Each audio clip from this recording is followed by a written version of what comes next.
This driver didn't just crash cars. He ignored yellow flags while marshals were standing on the track. He collided with rivals so often that other drivers openly feared racing near him. And at one point, he was banned from Monaco for life.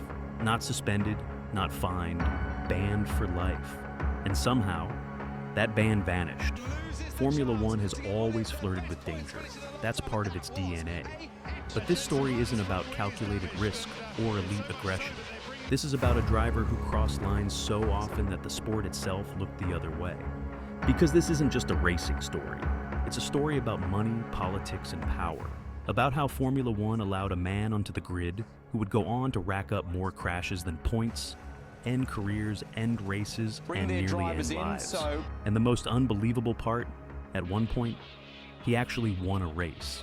This is the full, unfiltered story of Pastor Maldonado, the most dangerous driver Formula One ever allowed. Pastor Maldonado was born on March 9th, 1985, in Maracay, Venezuela. Speed entered his life early.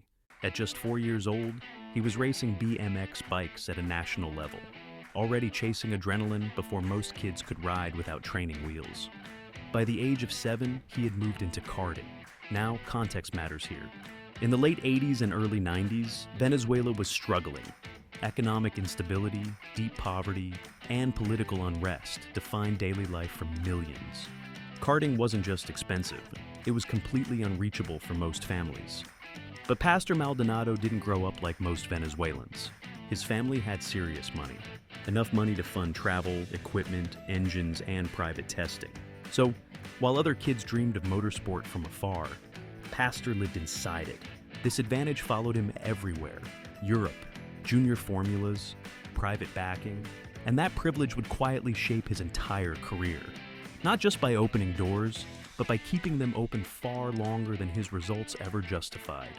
Like every serious racing prospect, Maldonado eventually moved to Europe. This is where careers are forged, and where most of them collapse. And from the very beginning, something became clear. Pastor wasn't dominant, he wasn't exceptional, and he definitely wasn't feared by his rivals. His karting results were average at best.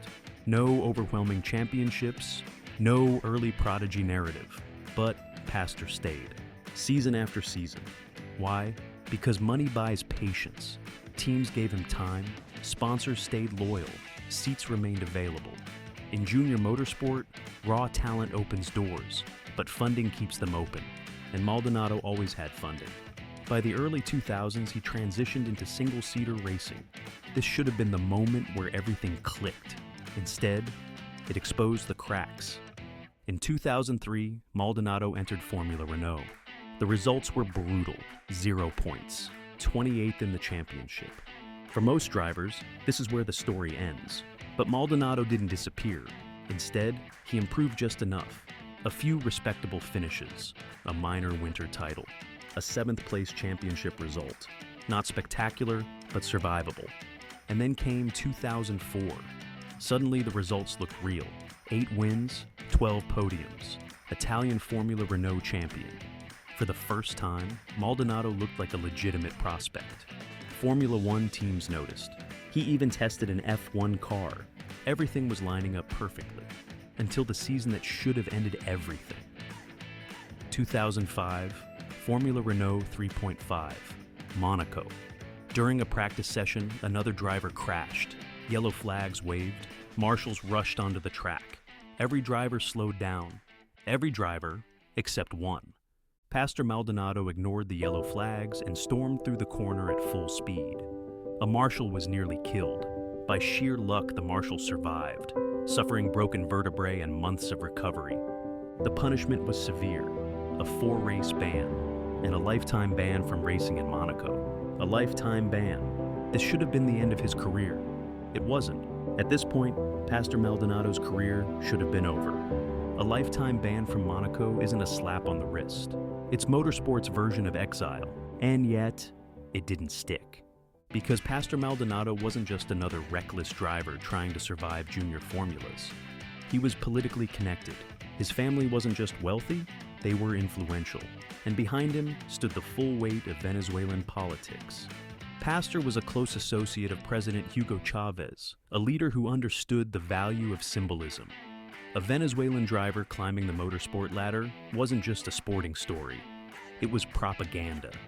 Behind closed doors, pressure was applied. The Automobile Club de Monaco was contacted. Fines were discussed. Influence was exerted, and quietly, without fanfare, without explanation. The lifetime ban disappeared. No public apology, no additional safeguards, no accountability. Formula One didn't just forgive Maldonado, it enabled him. And in doing so, it sent a message that would echo through the rest of his career. If you had enough money, enough power, enough political leverage, you didn't have to learn from your mistakes. You could erase them. With the Monaco ban gone, Maldonado returned to racing as if nothing had happened, and almost immediately the chaos resumed. There were wins, yes, but there were also stalls on the grid, ignored flags, unnecessary collisions. His driving style was aggressive but not calculated, fast but unstable, fearless and reckless. And yet, somehow, the results kept him alive. In GP2, he showed flashes of brilliance that confused everyone. He could dominate one weekend, then self-destruct the next. In one of the most surreal moments of his career, Maldonado even sidelined himself by crashing a bicycle during training, breaking his collarbone. Not in a race car, not on track, on a bike. It perfectly summarized his career. Chaos followed him everywhere. But then, in 2010, the impossible happened. Everything aligned. 6 consecutive GP, 2 feature race wins, unmatched pace, championship dominance, against all logic, against all expectations. Pastor Maldonado was now a GP2 champion, and Formula One had a decision to make. Here's the truth. Pastor Maldonado did not enter Formula One because the paddock believed in his driving. He entered Formula One because he arrived with a suitcase full of money. Millions flowed from Venezuela's state oil company, PDVSA. Money Williams desperately needed. At the time, Williams was struggling, falling behind, desperate for survival. So, they made a deal. In exchange for funding, they would give Pastor Maldonado a seat. But Maldonado didn't just bring sponsorship, he brought politics. For the Venezuelan government, this was never just about racing. This was about image, about pride, about distraction. A Venezuelan flag on the Formula One grid meant headlines back home, not riots, not shortages, not unrest. And in 2011, Pastor Maldonado officially became a Formula One driver. The sport had officially crossed the line. From the moment Maldonado entered Formula One, something felt off. Other drivers didn't race him aggressively, they avoided him. Because Maldonado wasn't predictable.